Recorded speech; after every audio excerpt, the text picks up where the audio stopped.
घटना को लेकर कहीं ना कहीं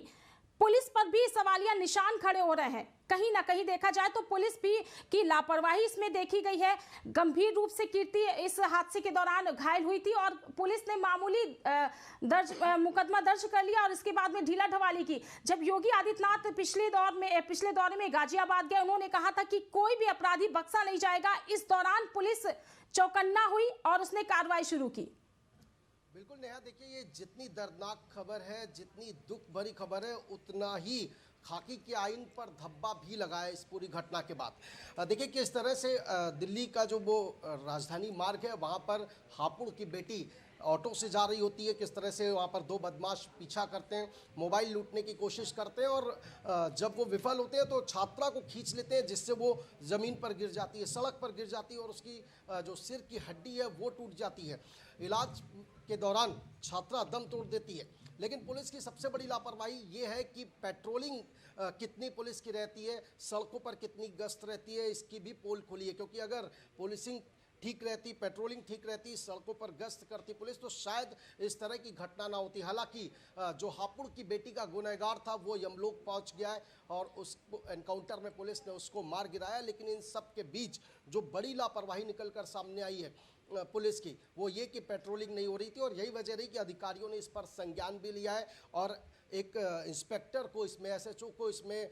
निलंबित कर दिया गया, जबकि दो पुलिसकर्मियों पर, दो इंस्पेक्टर पर और भी कार्रवाई हुई, उन्हें पुलिस लाइन से संबद्ध कर दिया गया। जो बड़ी खबर आ रही है वो ये कि और भी कई पुलिसकर्मी जिन पर गाज गिर सकती है, क्योंकि इस मामले की गूंज राजधानी लखनऊ तक पहुंची थी, जिसके बाद सीएम योगी आदित्यनाथ ने खुद संज्ञान लिया था और कड़ी से कड़ी कार्रवाई करने के निर्देश दिए थे। और यही वजह रही, जब हापुड़ की बेटी का अंतिम संस्कार हो रहा था, हापुड़ में इंजीनियरिंग छात्रा का अंतिम संस्कार हो रहा था और उसी वक्त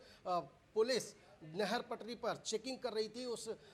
जो आरोपी था उसकी तलाश कर रही थी, जो गुनहगार था उसकी तलाश कर रही थी और उसके बाद पुलिस को सफलता मिली। दावा पुलिस की ओर से ये किया जा रहा है कि नहर पटरी पर चेकिंग की जा रही थी, उसी दौरान बाइक से ये दो आरोपी थे उस वक्त निकले, जिस पर पुलिस ने पीछा किया, पुलिस पर फायरिंग की गई। जवाबी कार्रवाई में जो मुख्य आरोपी था उसके पैर में गोली लगी, इलाज के दौरान उसने दम तोड़ दिया। हालांकि इसमें एक आरोपी शनिवार की शाम को ही पुलिस उसको हाफ एनकाउंटर में गिरफ्तार कर चुकी है। लेकिन इन सब के बीच जो पुलिस के इकबाल पर, खाकी के आइन पर जो सवाल खड़े हो रहे हैं, उसको लेकर के लगातार, देखिए समाजवादी पार्टी ने भी ट्वीट किया है, अखिलेश यादव की ओर से ट्वीट किया गया है कि ये जो घटना हुई है गाजियाबाद की, ये दिखा रही है कि कानून व्यवस्था किस कदर उत्तर प्रदेश में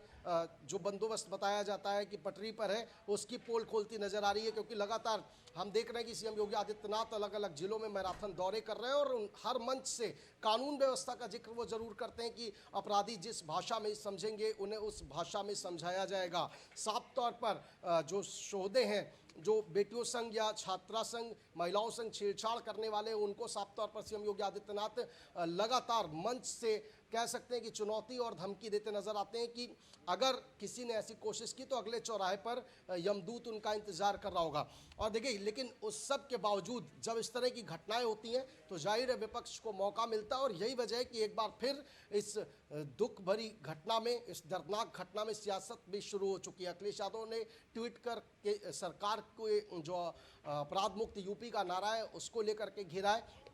लेकिन इन सब के बीच योगी आदित्यनाथ का मैं चाहूँगा कि नेहा अपने दर्शकों को एक बार वो वीडियो सुनाए, जिसके बाद जो योगी आदित्यनाथ 2 दिन पहले गाजियाबाद दौरे पर थे, तब उन्होंने साफ तौर पर ये कहा था कि अगर कोई भी अपराधी महिला संघ या छात्रा संघ छेड़छाड़ करता है तो यमलोक पहुंचाया जाएगा, यमराज अगले चौराहे पर उसका इंतजार करेंगे।